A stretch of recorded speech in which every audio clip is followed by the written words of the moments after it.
Hey, welcome back to the first real episode of Dear Kevin. Last episode was just an introductory thing about why I'm doing the show and who Kevin is, which is Kevin Smith. This week I figured I'd shift away from him a little bit.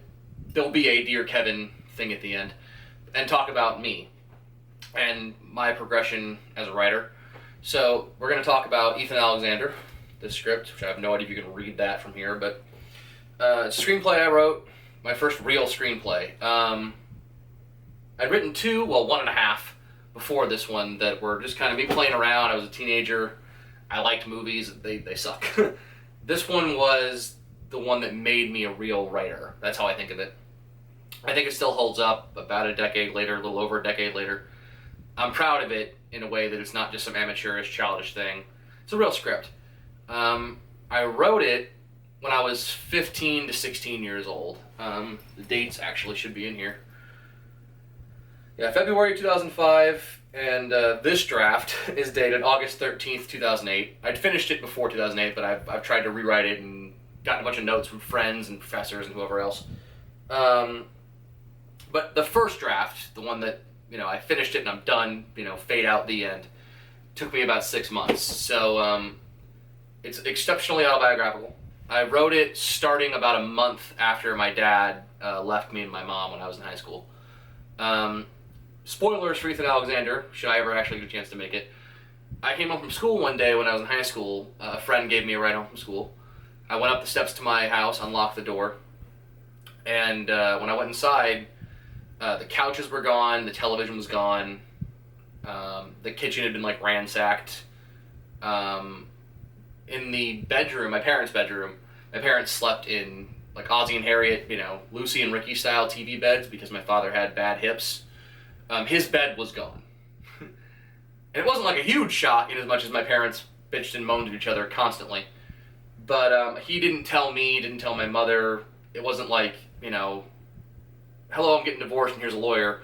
I came from school one day and my dad was just fucking gone. Just poof, gone. We're in contact still. He called me that day. But it was such a strong, crystallizing moment for who I am. I was 15, so obviously not an adult.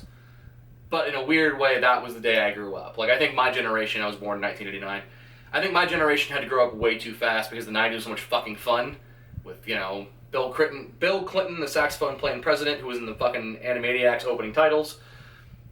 And just, the 90s were so good, and then in 2001, in September, when those idiots crashed the fucking Planet of the Towers, we all had to grow up at age 10, 11, 12, way faster than we normally would have. And for me, this moment with my father leaving made me even more aware of how fucked up the world can be and how difficult and dangerous and unfriendly the world can be, even at home. And I was already a writer, and I was already into movies, I was already into Kevin Smith. But I decided that I wanted to write something, and I have a journal somewhere from those days where it was my writing journal, and there's a big break for 2 months because my dad had left and I stopped doing anything, where it says hello, I'm back, it's been a while, my dad left. I'm going to write a screenplay about me and my friends and my teachers and my parents, and it's going to be a true story, and it's going to end with this moment. So that's the script. Like I said, it's called Ethan Alexander. That's the main title, the title character, based on me. I'm going to post a link to it in this video. It might be on the screen somewhere in this general area, maybe. I might have a link to it. But I'm going to post the whole script on my blog. If you want to go read it, you can. I'd love you to read it and give me some feedback on it, or bitch about it and say it sucks, whatever you want to do. I think it's important for me to start getting my work out there, even something as old as this, which was written, like I said, 2006, 2007. So what does this fucking have to do with Kevin Smith? Well, I was writing sort of because of Kevin Smith, writing screenplays. Clerks kind of crystallized things for me in a way that I never experienced before because it was I can do this. Kevin Smith had Slacker, I had Clerks. So I'd been written, a bunch of short films that were just people, doing funny shit or what I thought was funny at 15. This was the first real script that I had, and more importantly than my progression as a filmmaker, the Dear Kevin of it all, which I'll get to in a second, is about what he meant to me as a person at that age. I think we all in high school go through some dark times. not just in high school, junior high, your mid-20s, fuck, any stage in life you can go through depression. And I think it's important to know that everyone goes through it, stay strong. No, fuck that, don't even stay strong. Like, feel weak, feel sad, be depressed. Like, we saw Inside Out, we know that it's normal, but just know that it gets better. Hashtag it gets better. Know that there will be an end to it.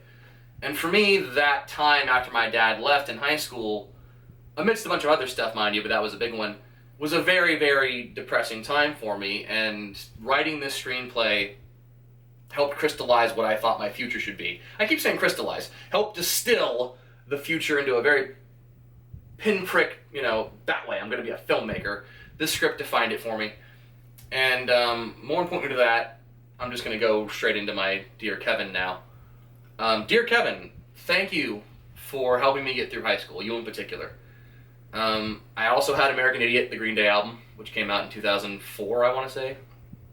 I think it came out the same year as the election, because that whole album was just like, fuck George Bush. But American Idiot also, that was my soundtrack, which is very fucking emo, but that helped me get through it. But you, Kevin Smith, and your work and your commentary tracks, you made me smile, you made me laugh in a time of deep darkness and uncertainty and confusion and pain. You were there, and your work was there for me. You not only made me laugh, and that's already, well, it's the third greatest gift if you think about the Muppets, but you gave me laughter and happiness, which is already a fantastic gift, but you also gave me hope for the future, because seeing what you did with Clerks and what you continue to do, with your career up to this day, made me feel like even though I'm just this kid in Texas who, has no connections to anything, that I could make movies. And you made me realize that a personal story isn't a setback or a deficit, that a personal story can define who you are forever. It can define yourself as an artist. It can define what you stand for and what the world means to you. And that if you share something important to you, inevitably there will be somebody else out there in the world who's like, I fucking get it. And I understood Clerks, at least I understood it in my head. I knew Clerks and Mallrats and Chasing Amy and Dogma and Jay and Silent Bob, and I think Jersey Girl came out in 2004. Those movies spoke to me in a way that made me understand that friendship is important, and that the things we love, pop culture things, aren't going to define us as geeky or lame, that they can be things that build relationships. And when I was in that time, sophomore, junior, senior year of high school, when I wrote this script and a couple others, that I'll get to later, your movies kept me alive, and you as an artist kept me alive, kept me happy, and you kept leading me to other things. I saw Do the Right Thing for the first time, Kevin, because you said Clerks was structurally based on Do the Right Thing. I re-examined Tarantino because you talked about how they came out the same year, Pulp Fiction and Clerks. I think I watched JFK for the first time because you said it was in your top 5 movies or whatever. So much of what you did in those times saved me. Not that I was ever at a point of feeling suicidal or thinking those thoughts, but it was a bad time. And in bad times, you need points of light, and you were for me. So without you, I don't know what would have happened to me in high school. So that's what I wanted to say for my Dear Kevin part of this video. So sincerely, George. I didn't say that in the last video. I'm George, George Efta. You can find me on Facebook at George Efta. Again, I'll try and put some links over this. There's a glare here because I have shitty lighting. There's my Kevin Smith artwork for this video. I'll try and put some links so you can find my stuff. I got a blog, I got a Twitter, whatever. But yeah, that was my Dear Kevin Smith for this video. Is thank you for helping me get through high school. You were a shining spot in a dark time. Amidst friends changing and feeling isolated and my dad fucking leaving me and my mother. You helped me get through it, so thanks Kevin for that. Again, this is my first real screenplay, one I'm proud of. The first one I think matters. Bunch more that I'll be talking about more in depth. In terms of the whole Kevin Smith effect on this script, it's intensely personal, like I said, which I got from the whole Clerks idea of like you can just write what you know and that can be a thing. But in particular, a lot of interesting, I think, structural moments. Like one of my favorite scenes I've ever written is 2 characters, 2 high school kids, sitting, leaning against the wall, waiting for class to start, just bullshitting about the Matrix, because I literally thought at the time, like, I love the Death Star conversation in Clerks. What can I do that's similar? And the Matrix had come out in 1999 and kind of defined the next 7 years or so with Matrix, Matrix Reloaded, Matrix, the third one that's fucking way too long and talky. Not Revisited, that's the documentary. What the fuck is the third movie called? Jesus. It's over on the DVD shelf over there. Matrix, Matrix Reloaded, Matrix Revolutions. Jesus. Anyway, my answer, like in my head, the idea of like, what if I want to do a Clerks-like pop culture conversation? My answer was a Matrix-like conversation where two characters, two friends, just killing time, trying to get through the drudgery of high school, have a fucking silly conversation about Neo and Morpheus and a bunch of other stupid shit. So that scene, which I love to this day and really define those characters and all that good stuff, and people I've given it to have said they like that scene. That scene wouldn't have existed without Clerks, and you made me a better writer by thinking in those terms. This video's going on too long. I'm still watching. If you watched the previous video, I said that I was watching Talk Salad and Scrambled Eggs and Frasier and drinking wine. Well, I listened to a whole episode and had more wine, so I'm a little drunker than usual. Drunker than last episode, not more than usual. Anyway, thanks for watching. If it does get to Kevin someday, thank you for everything.